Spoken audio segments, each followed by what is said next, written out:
Hi guys, welcome back to part 2 of this Q&A. If you haven't seen part 1, then head on over to the rest of my YouTube channel and have a look at part 1. So basically, I put out an Ask Me Anything question on my Instagram stories and you guys sent me bajillions of questions, so I'm trying to work my way through them and answer all of them for you. And I am on part 2 of this video, so let's get into it. If you enjoy this kind of video, then don't forget to give it a thumbs up because it lets me know that you're enjoying my content. And also, if you are interested in watching more of these kind of videos or seeing more of my content, then subscribe and you can check out my playlists if you'd like to see more videos like this. Okay, now let's get back to the questions.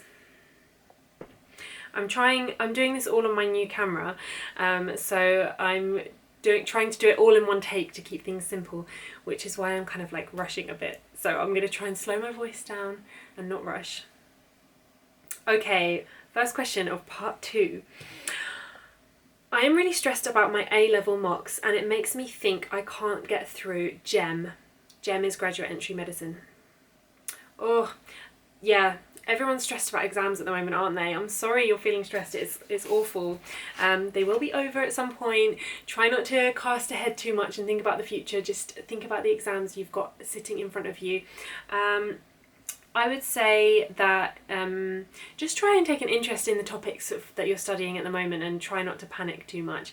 If and when you study medicine or GEM or any other course after you've done your A-levels, then you will deal with that when you come to it. Try to just focus on what you've got in front of you. And make sure that you get plenty of sleep because that will help relieve anxiety. Maybe try some meditation, eat well, move your body every day, get some exercise in, and hopefully you will do well. Okay. Next question. How did you find GEM compared to Biomed? So for those of you who don't know, I did biomedical sciences as a degree before I did medicine. I'm worried that there will be a huge jump in difficulty. Actually, I think Biomed was harder in a way. Shh, don't tell any of the other medics. No, so in terms of the actual difficulty of the subjects that we covered, I would say that Biomed was more intense. You're expected to learn things in a lot more detail, and in medicine you are expected, the quantity of what you're expected to learn is a hell of a lot more vast than Biomed.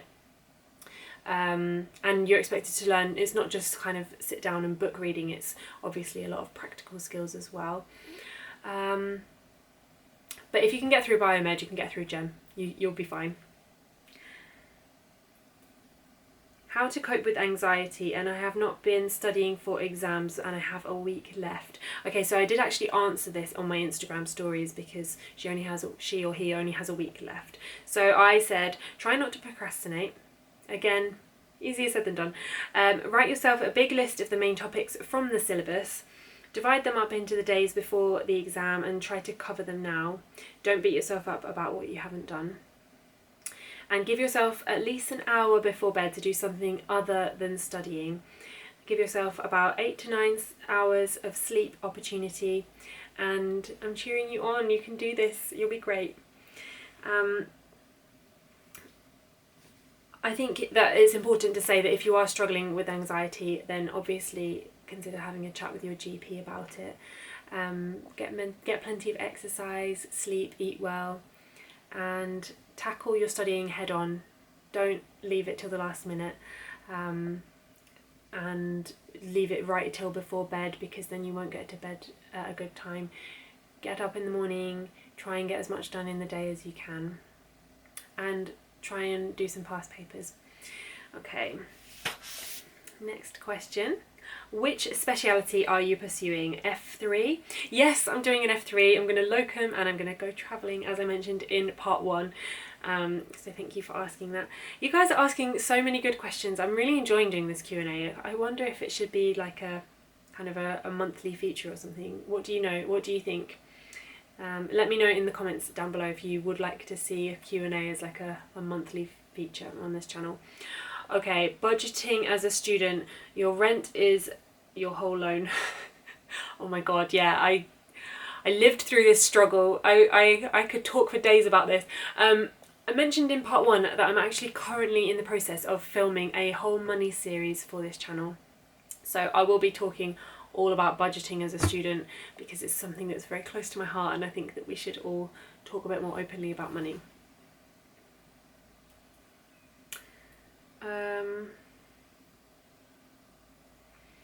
Advice on getting over failing medical exams in college, feelings of incompetence, etc.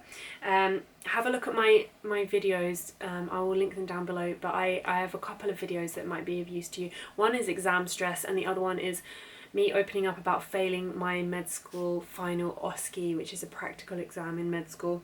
But in the meantime, I'd say talk to people about it. Try not to kind of bottle it up and feel like it's some sort of deep dark secret that you have to hide from everyone, because at the end of the day it's just an exam. It doesn't define you as a person. That took me a long time to accept.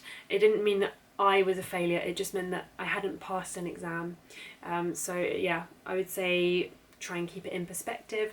Have a plan of action. So when I first failed my OSCE, I gave myself, I can't remember how many days, maybe like 2 to 3 days to just completely wallow and really absorb the pain, because it is a really horrible experience to fail an exam, isn't it?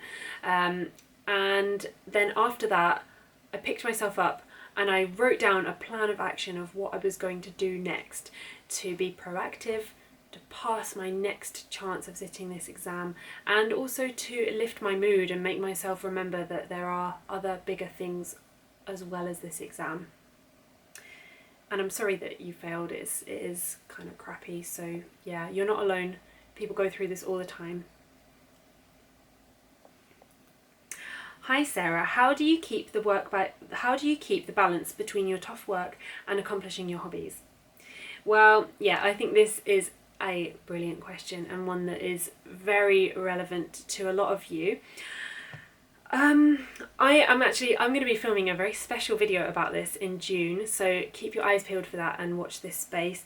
But in summary of what I'll be saying in that video is that it's just important to prioritise your hobbies, because you have a choice when you finish work. You can either come home and just passively watch TV or watch YouTube videos, which I definitely do a lot of. But you also can choose to do something a bit more proactive that will fulfill you and make you feel nice, and remember that you're a human and that you're not just a work machine. So I try and make sure that I always make time for my hobbies. I'm interested in gastro as a speciality. How was your gastro rotation if you had one? I didn't actually do a gastro rotation as an F1 or an F2, but I've heard that it's a very busy job and that it's enjoyable, and I think as a speciality you get to do a lot of interventions, so a lot of endoscopies and things like that. So yeah, good on you. I hope that you enjoy it if you do go down that route. What business did you start, and how did you start it as a struggling med student? Well, yeah, you're clearly someone who has been following me then for a while, because yes, I did start a business in medical school, and I'm going to be talking a bit more about that in that money series that's coming up. But in a nutshell, I started an Etsy shop on my own. I was selling, and it's still open actually, selling paintings. I taught myself how to do watercolour painting, and then I started printing my paintings onto things. And then my sister and I decided that we could start an Etsy shop together, and we sell home decor that we design it and then we've had it made. So that's the business that I started, and that was really useful in med school because it meant that I had an income that didn't necessarily rely on me going out to work. So I really enjoyed that, and yeah, I'll be talking about that more in the money series that's coming up. Why aren't you engaged yet? Can I photograph your wedding? Yes, we've talked in private message about that. Yes, please. And is medicine hard to study? Also, is it too late to do medicine in your late 20s? Medicine is hard to study, yes. If it was easy, I think that they would let more people into med school. It is lots of work. You have to learn everything about the human body, and then you have to learn everything that can go wrong with the human body, and then you have to learn every way to work out exactly what's gone wrong, how to diagnose that and not get the wrong diagnosis, and then how to fix it. So yeah, it's a lot. It is a lot, but it's great, and I wouldn't want to do anything else. And then in terms of, is it too late to do medicine in your late 20s? No, go ahead, go for it. You're the youngest you'll ever be. Okay, what apps do you use on your phone? Oh, sorry, what apps on your phone did you use in medical school and also for work? That's a great question. And again, I think this is something that maybe I should do a full video on. So the ones that I actually use most are the BNF app, which is the British National Formulary, and that gives you information about all the drugs that you prescribe. iResus, and that is just useful as it gives the resuscitation algorithms. MD Calc, that's a medical calculator. The Nice Guidelines app, Up to Date, and then the hospital that I work in has an app with all of the guidelines on, so I use that as well, just as like a quick reference guide. Okay. I've lost where I am. What is expected from you in F1 or F2? I think that if you watch my vlogs, you will see what's expected of us. But basically, if you're asking about we obviously have to go to work, so that's expected of us. Do ward rounds and do usual doctor jobs, and if you watch any of my vlogs, you will see what that's all about. But in terms of other things, in terms of actually progressing from F1 to F2 and F2 beyond, you have to complete a portfolio, and that comprises mandatory courses, case-based discussions with seniors, and doing a few different procedures that you're observed to do and get signed off for. Okay. Advice for an undergrad HCA with no nursing experience. Okay, I've got a really good piece of advice for you for this one. When I was doing my HCA training, our trainer told us, treat every patient as though they are your family, and also as though your boss is watching you. And that advice has stuck with me since then, and I still try and treat my patients in that way now. So I'd like to pass that advice on to you. Do junior doctors have dermatology as a rotation in FY1 or FY2? I didn't do a dermatology placement, and I don't know of anyone who has done one in F1 or F2. Obviously we covered it in med school, but I haven't done it as an F1 or F2. So I don't know the answer to that. The worst or weirdest experience that you've had with a patient. Pretend it's untold stories of ER. Oh my god, okay, I have a story to tell you that's really embarrassing. And basically, no, you know what? I'm going to tell this as a separate video because I think it deserves it. But I can tell you that one of the weirdest things that I've experienced, and I won't say which hospital it was in or where or when, but there were a brother and sister, biological brother and sister, that were dating each other. That really weirded me out, and still weirds me out to think about it now. Has a patient ever asked you for your social media, and what did you say? No patients asked me for my social media, and if they did, I would decline to give them that information. I realise that I am actually putting myself out to the public right now, and if someone happened to stumble upon that, then that is fair, but I would never openly tell someone my social media as a patient. I think it crosses professional boundaries. Mature medical students, were there many in your year, and how old is too old? Well, I did graduate entry medicine, so every student was a mature medical student. So yes, everyone in my year was a mature medical student. And in terms of how old is too old, I don't know the answer to that, but I think that it's something that you kind of have to do some soul searching for yourself and decide. What are your thoughts on working while at med school? Well, I worked through med school, and it is hard work, but it can be done, and if you need to make your ends meet, then you need to. So do what you have to do. And I would actually encourage you to work and get a job and pay your way through med school, keep yourself afloat, pay your rent, pay your bills and all your food and everything, rather than getting extra loans and bank loans and things like that or paying for things on credit cards, because once you start down that kind of spiral, it can just get out of control. So if you do have to work while in med school, then just go for it. I certainly wasn't the only person I knew who was working. I did have friends who were working as well, so yeah, it's not impossible. Where or how do children and a family life fit in with a medical career? Well, I don't have any children, so I don't know how it's going to fit in with me, and it's something that I think about a lot because I would love to be a mother one day. I see myself having lots of children, and I do wonder how that's going to pan out for me in the future. But I do know that the NHS has a good less than full-time policy, and that you can basically work part-time, and the maternity leave within the NHS is very good as well. So I'm hoping that those will be things that benefit me in the future. I'm worried I won't like surgery. I don't want to specialise in it. How much surgery is involved? Okay, so in med school you do have to go into surgery, and you do have to do things like learning how to scrub and learning how to do sutures, but you really can get as involved or kind of keep out of it as much as you like. So the people that want to do surgery as a career, they tend to go into theatre a lot and scrub up and help with the operations.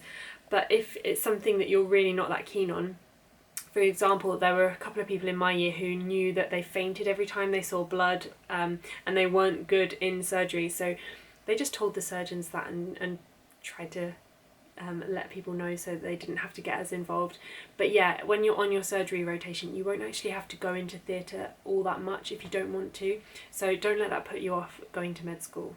And also you might find that you actually enjoy it, and that you become someone who can at least tolerate it, and you don't have that horrible feeling when you go in.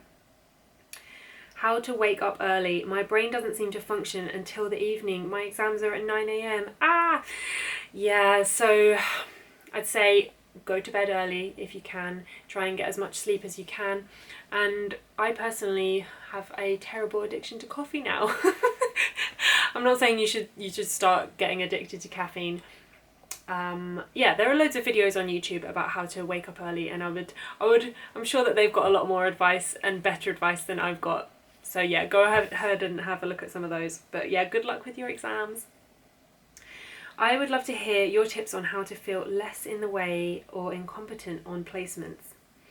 Okay, so a few tips for this. When you're in med school, you kind of go onto the wards, and quite often you'll only go onto that ward once or twice and you'll never go back there. So you do often feel like a bit of a spare part, and that you're getting in the way of the nurses and the staff on the wards. So I would say make a real effort to introduce yourself to staff, because remember, you are coming onto their turf. So you want to be polite, introduce yourself, let them know who you are and why you're there. Smile at everyone, even if you just look like a bit of a crazy person. Be friendly and approachable. Ask if you can help with stuff. Be enthusiastic, get stuck in. You will get the most out of your experience if you are forthcoming and you are enthusiastic. And turn up lots, make sure you're not skipping going to the wards, and stay for the exciting things. So I had a patient who, when I was on my surgery placement in med school, I stayed late for going to theatre with patients and things like that, because it was just quite interesting. Okay, next question. When did you decide that you wanted to do medicine? So I've talked about this in another video. It was my how I got into med school video. So if you want to have a look at that and hear it in a bit more detail, then feel free to check that out. But I thought about doing medicine when I was doing my A-levels, and because I was really interested in biology. I love learning about the human body, and I love talking to people. So I really felt that medicine would be a good career for me to go into. But I soon realised that I wasn't going to get the A-levels for it, so I started thinking of alternative careers. And it wasn't until I finished my degree in Biomed that I actually started to consider it again. So I'd say that around the age of 21, 22 is when I decided that I wanted to do medicine. Oh wow, so that's the end. I've just reached the end of all the questions. So I hope that you have enjoyed this video, and let me know in the comments if you've got any further questions, or if you just want to have a chat. I love seeing you guys chatting with each other in the comments. And also I'm starting a new thing where I give you guys a shout out on my videos. So today I'm going to give a shout out to Dreaming of That MBBS. You always comment on my videos, you always send me messages on Instagram, and I want to say hi and thank you for your ongoing support. I hope you guys have enjoyed this video and I will see you in my next one. Bye!